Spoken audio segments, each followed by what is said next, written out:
Morning students, मैं पूनम राय। आज हम लोग बाल गोविंद भगत इस चैप्टर के अगले पैराग्राफ को देखते हैं। जैसा कि आपको पता है कि वीडियो के आधे भाग में हम लोग इस पर इसके आशय को समझते हैं और आधे भाग में प्रमुख बिंदुओं पर चर्चा करते हैं। तो शुरू करते हैं। बाल गोविंद भगत के पास खेती बाड़ी थी, परिवार था। बाल गोविंद भगत साधु थे और साधु की परिभाषाओं में खरे उतरने वाले थे। वे कबीर को साहब मानते थे। साहब मतलब ईश्वर। उन्हीं के गीतों को गाते थे और उन्हीं के आदर्शों पर चलते थे। कभी झूठ नहीं बोलते थे, खरा व्यवहार करते और किसी से भी दो टूक बात करना मतलब स्पष्ट बोलना। स्पष्ट बोलने में वे संकोच नहीं करते थे। ना ही किसी से व्यर्थ में झगड़ा मोल लेते थे।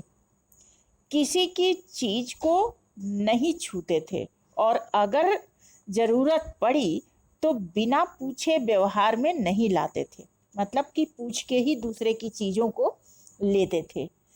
इस नियम को वे कभी कभी इतनी बारीकी से पालन करते थे कि लोगों को कौतूहल आश्चर्य हो जाता था।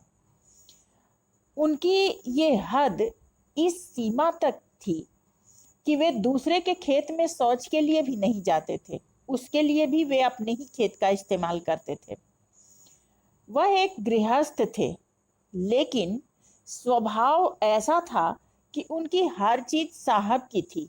जो कुछ भी खेत में पैदा होता, सिर पर लाद कर उसे साहब के दरबार में ले जाते।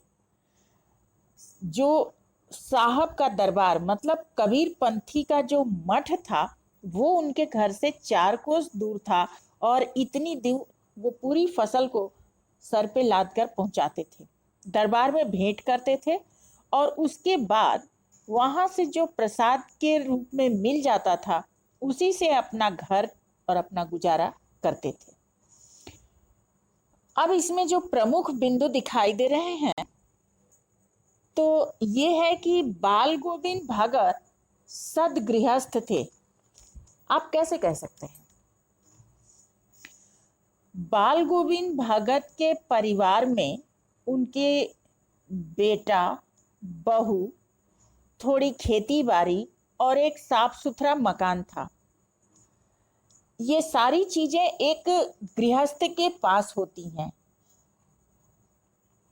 और इसके साथ वे किसी से झूठ नहीं बोलते, स्पष्ट बात करते थे, किसी से झगड़ा नहीं मोल लेते थे और स्वार्थी नहीं थे। इसलिए वो बिना पूछे किसी की चीज भी नहीं लेते थे। इस नियम का वो इतना पालन करते थे कि शौच के लिए भी अपने ही खेत में जाते थे। तो ये सारी चीजें बताती हैं कि बाल गोविंद एक सदगृहस्थ थे। बाल गोविंद भगत किनके आदर्शों पर चलते थे? बाल गोविंद भगत कबीर के आदर्शों पर चलते थे। वे उन्हें ईश्वर मानते थे, उन्हीं के गीतों को गाते और उन्हीं के आदर्शों पर चलते थे। वे अपने फसलों को लाद कर कहाँ ले जाते थे और क्यों? बाल गोविंद भगत अपने खेत में उपजी हुई फसल को सिर पर लाद कर कबीर पंथी मठ तक ले जाते थे, क्योंकि वे उसे साहब का दरबार मानते थे और वहां से जो कुछ भी प्रसाद मिल जाता उसे ग्रहण कर लेते थे। मठ में भगत जी के फसलों का क्या होता था? मठ में जो संत रहते थे, वो लोग उस फसल को चढ़ावा समझकर स्वीकार कर लेते थे और उसमें कुछ अंश अपने पास रखकर बाकी उन्हें प्रसाद के रूप में वापस कर देते थे, जिससे उनका गुजारा चलता था। भगत का जीवन साहब की संपत्ति थी, कैसे कहा जा सकता है? गृहस्थ होते हुए भी बाल गोविंद भगत कबीर के आदर्शों पर चलते थे।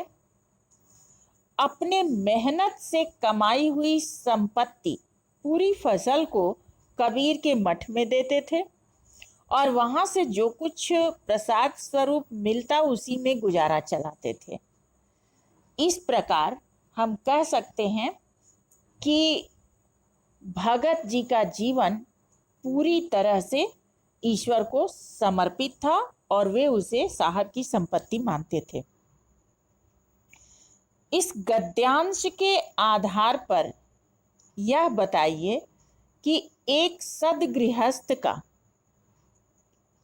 इससे क्या प्रेरणा मिलती है? बाल गोविंद भगत के इस व्यवहार से एक सद्गृहस्थ को यह प्रेरणा मिलती है कि किसी की चीज को छूना नहीं चाहिए, झूठ, क्रोध और स्वार्थ तथा लोभ का व्यवहार नहीं करना चाहिए।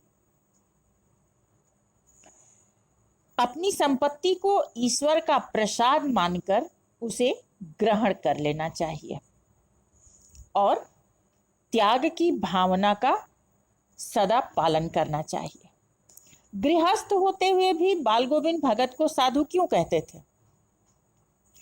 क्योंकि बाल गोविंद भगत लोभ, मोह तथा स्वार्थ की भावना से परे और त्याग की भावना से परिपूर्ण थे और वैरागियों, भक्तों तथा साधुओं जैसा वे व्यवहार करते थे। इसीलिए गृहस्थ होते हुए भी लोग उन्हें साधु कहा करते थे, भगत कहा करते थे। तो आज के लिए इतना ही काफी। नेक्स्ट वीडियो में अगले पैराग्राफ के साथ मिलते हैं। तब तक के लिए धन्यवाद।